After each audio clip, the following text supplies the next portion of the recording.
But truth is, I'm not really a good person. Hello everyone and welcome back to another Backlot Banter movie review. My name is Tucker Hazel and this is my co-host who has been waiting his entire life to get off the farm, Tanner Dykstra, and today we're here to review the second film in Ty West's X trilogy now, Pearl, which is just released in theaters, and we were very excited to see this after one of the highlights of this movie year, seeing a trailer for a movie that I didn't know existed in the post-credits of the first film. Pearl has now released just a few months after the release of X, and we're here to review it. But if you want to talk to us about X, about Pearl, about anything else releasing right now, you can join our Discord. That link is in the top of the description. And while you're down there, please subscribe to our channel, like this video, because you're going to love this review. Trust me. And leave a comment letting us know your thoughts on Pearl. But Tanner, we saw Pearl yesterday. It took us a little while to get a review, but Yes. I've crystallized a few thoughts and come up with a few ideas that I'm excited to share.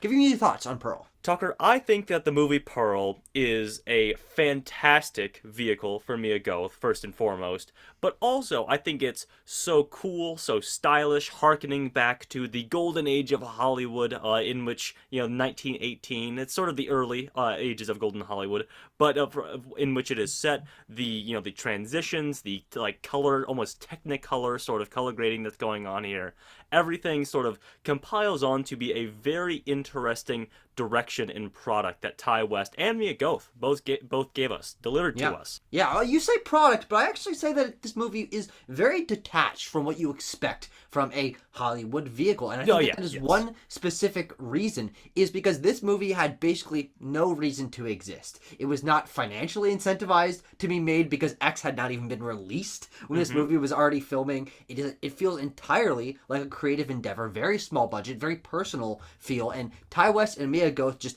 had an idea to continue their story and tell something very unique, and that uniqueness pervades across every element of this film. It's very unique in terms of its structure as a horror movie. It looks and feels unlike anything you've seen before because it creates this uniquely, eerily timeless feel. It's set in 1918, but it's taking 1940s Technicolor color grading and filmmaking techniques, and it doesn't quite feel right, but that is obviously intentional, and it makes it feel like something you haven't seen before because they were not making horror movies, bloody horror movies, in the 1940s. No one has ever aped this aesthetic for a horror movie, and because of that, you're seeing horror shots that are beautifully colored graded, and they're set during the daytime on an idyllic farm, and it's just so off the wall, and also focused on such a compelling main character that is unlike anything you've seen from a horror movie because our protagonist is the killer. And that's just such an interesting framing that is done to absolute perfection, in my opinion. Yeah, I agree. I mean, obviously, I do want to adjust my statement. I meant product not in the capitalistic sense, but of course an artistic product. Sure. Because this is an artistic product from the twisted minds of Ty West and Mia Goth. Of course, following the killer not only in this film, but in the original X as well, Pearl. And as you said right there, Tucker, following her is so interesting. Seeing the extraordinary origins, I believe, is the tagline for this film, of the killer, the sort of the very twisted, the very dark and twisted sort of antagonist that we get in X, and seeing how she became this way. Yeah, which is not something we usually get from horror movie killers, is they're always mysterious, they're always just messed up, and that's just how they are. But there's a very compelling reason that Pearl become this way. I agree, because, this whole time there is, her German mother, and I don't know who the actress is, forgive me, but her German mother Tandy Wright has these sort of lines that are like, there's something wrong with you, Pearl, and soon enough the world's gonna see what you're hiding. And we're like, what is she talking about here? And that is never really clearly defined, other than a general socio-psychopathy that Pearl has somewhere in the dark annals of her mind. But obviously those come out in interesting ways, murderous ways, of course, as we see in the latter half of the film. But also in some brilliant monologues from Mia Goth, where she is just pouring her heart out, sort of opening the dark passages of her mind, and exactly, especially in a 6-minute long monologue that she has to her sister-in-law, laying out precisely what her inner thinkings, her inner workings of her mind are. And again, brilliantly acted by Mia Goth. Yeah, and it's just not a psychological breakdown that killers or even protagonists in movies are ever really given the chance to have. I mean, this film feels like a character study. It's also paced like one. This isn't paced like a horror movie. Scenes build sort of fun tension because this movie has sort of a sense of humor about itself. It recognizes that it's aping on old Hollywood visual tropes and pacing tropes and framing tropes. And music tropes. Exactly, and music tropes. And it plays with those in an interesting way to build tension, but it's never about the jump scares. And when she does end up killing people, she's a killer, this is a horror movie,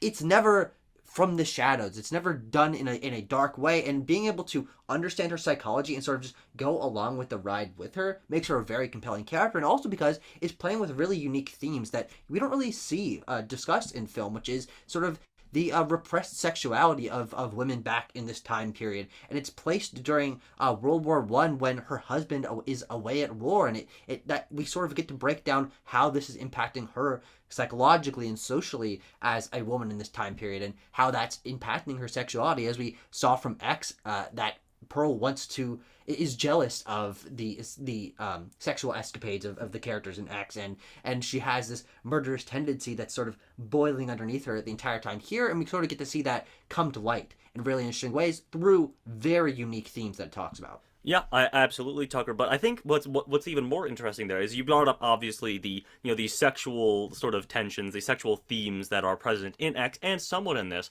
But I think what's important that this movie especially does is it sort of unwraps that and sort of delves deeper into the roots of that even. Sure. These roots of Pearl just wanting to be loved ultimately. Yes, yeah. In multiple senses of the word, physically, of course, romantically, but also as a famous star figure. That is the pursuit she wants, is to be loved by as many people as possible, to be seen by as many people as possible, where she is not being loved and or seen in her present circumstance.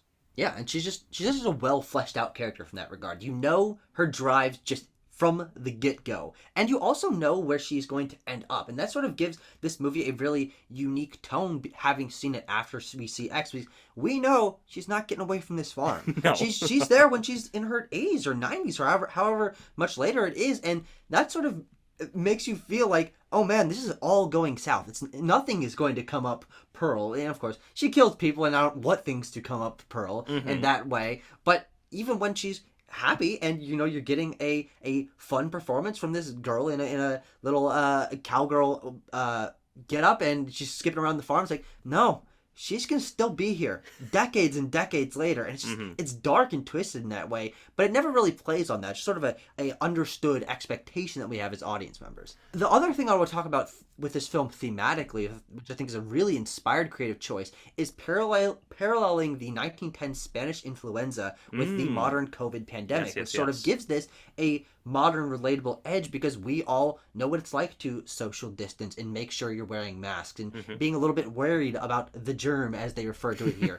And that's just a really interesting way to give it modern commentary, while also and have it feel relatable modern wise. And I've never seen this topic covered in a film, but also have people wearing masks on set. Yeah, it makes sense in the canon of the film. So it's just like, it's a really interesting and layered creative choice that I thought paid off really well. Yeah, it is ultimately, if nothing else, just a clever way to have your big crowd shots, of which there are relatively few, but with people masked up, so you don't have to. You're adhering to those COVID protocols that this film was no doubt made during. Yeah. But the other thing I wanted to talk about just quickly is sort of how Pearl makes her transition into the character that we see in X, because as we can see from this film, she's all about getting off the farm, becoming a star. So how does that? So the question that's nagging at your mind this whole film is, how does she ultimately come to stay on the farm, but also be the matriarch ultimately of this place?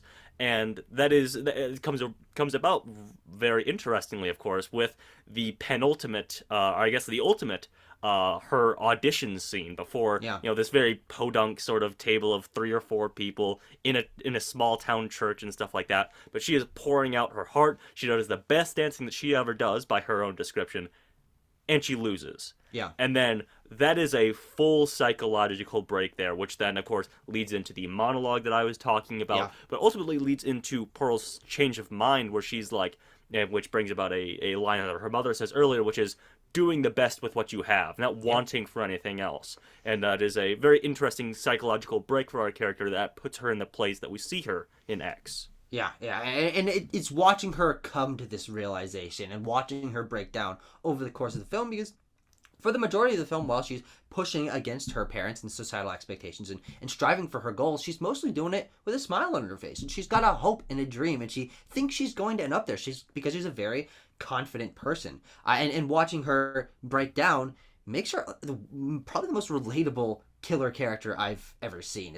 We're very invested in her achieving her hopes and dreams, even though we know that she has these murderous tendencies. And I think that all of that is played into this film. We're talking about the characters, we're talking about the way that it portrays this really interesting story and acts as a prequel to X in a very unique and subversive way. But it's also just presented through, as we've talked about, the Technicolor, but just beautiful production design, and everything is richly detailed, and with a very low budget, they did the best with what they had, because this movie doesn't feel cheap at all. It's shot in really clever ways. Yeah. There's nice play with what's in focus in the back, or in the foreground and the background, that sort of makes you think like, oh, we're watching an older movie. It's got some really cheesy editing choices that do have that sense of humor that I was talking about earlier, and just all of that production stuff. The editing by Ty West, the script by Ty West and Mia Goth on her first, I believe, her first screen writing credit. It feels like a very distinct vision. Yes, of course, Tucker. And I also want to say that I think that, maybe returning to X at some point, maybe before Maxine comes out, which is unknown. It could be early next year. God, who knows?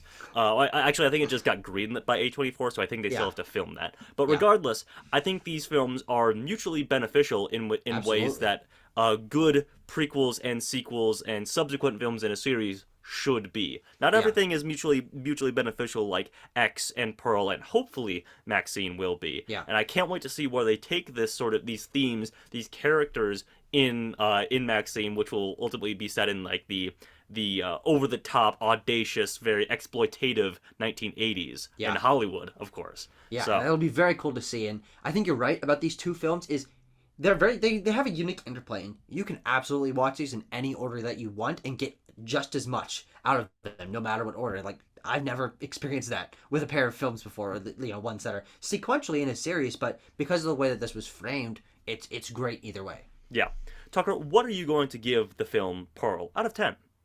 For me, Pearl is going to get a 9.4. I know that's very high, but the more I think about this film, the more I'm just impressed by how distinct it is, how creative it feels, how freed from the shackles of modern commercial filmmaking. It's just simple, it's unique, it's very focused, creative vision, and there's genuinely nothing like it. The tagline of Psycho meets Wizard of Oz, we were like, okay, yeah, we can kind of see this, but no, absolutely. Stylistically, Wizard of Oz, pacing-wise like Psycho, mimicking that time period, phenomenal stuff. One of my favorite movies of the year.